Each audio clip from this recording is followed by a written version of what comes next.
ଜଗନ୍ନାଥ ଆପଣମାନଙ୍କୁ ପ୍ରଜ୍ୟୋତିଷ କୁ ସ୍ୱାଗତ। ଭଗବାନ ଶିବଙ୍କର ପ୍ରିୟ ମନ୍ତ୍ର ହେଉଛି ଓମ୍ ନମଃ ଶିବାୟ। ଏହି ପଞ୍ଚାକ୍ଷର ମନ୍ତ୍ର ଓମ୍ ନମଃ ଶିବାୟକୁ ଅତ୍ୟନ୍ତ ଶକ୍ତିଶାଳୀ ବୋଲି ବିବେଚନା କରାଯାଏ। ଏହାକୁ ମହାମନ୍ତ୍ର ମଧ୍ୟ କୁହାଯାଇଥାଏ ଏବଂ କେବଳ ଏହାକୁ ଜପ କରିବା ଦ୍ୱାରା ଭଗବାନ ଶିବ ପ୍ରସନ୍ନ ହୁଅନ୍ତି। ଶ୍ରାବଣ ମାସରେ ଏହି ମନ୍ତ୍ର ଜପ କରିବା ଦ୍ୱାରା ଭଗବାନ ଶିବଙ୍କ ଠାରୁ ବିଶେଷ ଆଶୀର୍ବାଦ ମିଳିଥାଏ। ପଞ୍ଚାକ୍ଷର ମନ୍ତ୍ରର ଉତ୍ପତ୍ତି କେମିତି ହେଲା ଚାଲନ୍ତୁ ଜାଣିବା ଏହି ଭିଡ଼ିଓରେ। ଶିବ ପୁରାଣରେ କ'ଣ ପଞ୍ଚାକ୍ଷର ମନ୍ତ୍ର କୁହାଯାଇଛି, କେମିତି ତାର ଉତ୍ପତ୍ତି ହେଇଛି ମଧ୍ୟ ଆପଣମାନେ ଏହି ଭିଡ଼ିଓରେ ଜାଣିପାରିବେ। ଯେପରି ଭଗବାନ ଶିବଙ୍କର ହଜାର ହଜାର ନାମ ରହିଛି, ସେହିପରି ତାଙ୍କର ଅଗଣିତ ଧାମ ମଧ୍ୟ ରହିଛି। ଯଦି ବି ଭଗବାନ ଶିବଙ୍କର ଅନେକ ଧାମ ରହିଛି, କିନ୍ତୁ ସେ ପ୍ରତ୍ୟେକ କଣିକାରେ ବିଦ୍ୟମାନ। ତେଣୁ କୁହାଯାଏ ଯେ ଭଗବାନ ଶିବ ପ୍ରତ୍ୟେକ ପଥରରେ ବିଦ୍ୟମାନ ଅଛନ୍ତି। ଭଗବାନ ଶିବଙ୍କୁ ଖୁସି କରିବା ପାଇଁ ବହୁତ କିଛି ଜିନିଷ ଦରକାର ହୁଏ ନାହିଁ। ତାଙ୍କୁ ଗୋଟିଏ ନୋଟା ପାଣି, ଗୋଟିଏ ବେଲପତ୍ର ମଧ୍ୟ ତାଙ୍କ ପାଇଁ ବହୁତ ସନ୍ତୁଷ୍ଟ କରିଥାଏ। ସେଥିପାଇଁ କୁହାଯାଏ ଯେ ପ୍ରତ୍ୟେକ ସମାଧାନର ବାଟ ରହୁଛି ଗୋଟିଏ ଲୋଟା ପାଣି ଏବଂ ଗୋଟିଏ ବେଲପତ୍ର।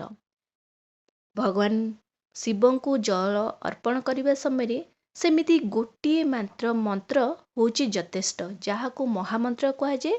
ଆଉ ଏହି ମହାମନ୍ତ୍ର ହେଉଛି ଶିବଙ୍କର ପଞ୍ଚାକ୍ଷର ମନ୍ତ୍ର ଓମ୍ ନମଃ ଶିବାୟ। ଶିବ ପୁରାଣ ଅନୁସାରେ ବ୍ରହ୍ମା ଏବଂ ଭଗବାନ ବିଷ୍ଣୁ ଭଗବାନ ଶିବଙ୍କୁ ପଚାରିଥିଲେ ଯେ ବ୍ରହ୍ମାଣ୍ଡର 5ଟି ଗୁଣ କ'ଣ? ଦୟାକରି ଆମକୁ କୁହନ୍ତୁ। ଏହି କଥାକୁ ବୁଝେଇ କରି ଭଗବାନ ଶିବ କହିଛନ୍ତି ଯେ 5ଟି ଗୁଣ ବୁଝିବା ପୂର୍ବରୁ ପ୍ରଥମେ ମୋର କର୍ତ୍ତବ୍ୟକୁ ଗଭୀର ଭାବରେ ବୁଝିବାକୁ ପଡ଼ିବ।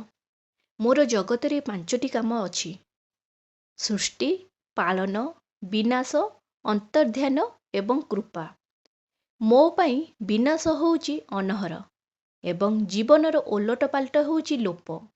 ଏବଂ ଯେତେବେଳେ ବ୍ୟକ୍ତି ସବୁ କିଛିରୁ ମୁକ୍ତି ପାଏ, ତେବେ ଏହା ହେଉଛି କୃପା ଅର୍ଥାତ୍ ମୋକ୍ଷ।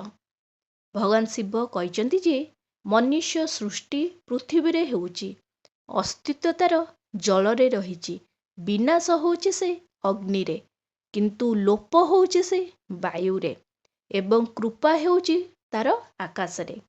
ଏହି 5ଟି କାର୍ଯ୍ୟର ଭାର ବହନ କରିବା ପାଇଁ ମୋର 5ଟି ମୁଖ ରହିଛି, ଯାହାକି ବ୍ରହ୍ମାଣ୍ଡର 5ଟି ଗୁଣ। ଭଗବାନ ଶିବ ନିଜେ ପୁଣି ଆଉଥରେ ବୁଝେଇ କରି କହିଛନ୍ତି ତାଙ୍କର 4 ଦିଗରେ 4ଟି ମୁଖ ଏବଂ ମଝିରେ ପଞ୍ଚମ ମୁଖ ରହିଛି। ତୁମେ ମୋର ତପସ୍ୟା କରି ମୋତେ ସନ୍ତୁଷ୍ଟ କରିଛ ଏବଂ ସୃଷ୍ଟି ଆଉ ପୋଷଣ ପାଇଛ। ବିଭୂତି ସ୍ୱରୂପ ମୁଁ ମହେଶ୍ୱର ଏବଂ ରୁଦ୍ର ସ୍ୱରୂପ ମୋ ଠାରୁ ବିନାଶ ଆଉ ମୋ ଠାରୁ ହିଁ ଆରମ୍ଭ। ମୁଁ ନିଜେ ବିନାଶ କରେ ଆଉ ମୁଁ ନିଜେ ହିଁ ମୋକ୍ଷ ପ୍ରଦାନ କରେ। ଏହି କଥାକୁ ବୁଝେଇ କରି ଭଗବାନ ଶିବ ଭଗବାନ ବ୍ରହ୍ମା ଆଉ ଭଗବାନ ବିଷ୍ଣୁଙ୍କୁ କହିଛନ୍ତି। ତା ସହିତ ମଧ୍ୟ ସେ କହିଛନ୍ତି ମୁଁ ପୂର୍ବରୁ ମୋର ରୂପ ଭୂତ ମନ୍ତ୍ର ପ୍ରଚାର କରିଆସିଛି, ଯାହା ଓଁକାରର ରୂପ। ଏହି ଓଁକାରର ମନ୍ତ୍ର ଓଁ ପ୍ରଥମେ ମୋ ମୁଖରୁ ପ୍ରକାଶିତ ହୋଇଥିଲା। ଏହା ମୋର ରୂପ ବିଷୟରେ କହିଥାଏ ଏବଂ ଯିଏ ଏହାକୁ ନିରନ୍ତର ଜପ କରେ ସେ ମୋତେ ସବୁଦିନ ପାଇଥାଏ। ଭଗବାନ ଶିବ ଆହୁରି ମଧ୍ୟ କହିଛନ୍ତି ମୋର ଉତ୍ତର ମୁଖରୁ ଆକାର, ଆର ରୂପ, ପଶ୍ଚିମ ମୁଖରୁ ଉକାର, ଉର ରୂପ, ଦକ୍ଷିଣ ମୁଖରୁ ମା, ମାର ରୂପ, ପୂର୍ବ ମୁଖରୁ ବିନ୍ଦୁ, ବିନ୍ଦୁର ରୂପ ଏବଂ ମଧ୍ୟ ମୁଖରୁ ନାଦ ଅର୍ଥାତ୍ ଧ୍ୱନିର ରୂପ ପ୍ରକାଶ ପାଇଛି। ଏହି 5ଟି ଉପାଦାନରୁ ଓଁକାର ବିସ୍ତାରିତ ହୋଇଛି ଏବଂ ଏକୀକରଣ ପରେ ଓଁ ସୃଷ୍ଟି ହୋଇଛି।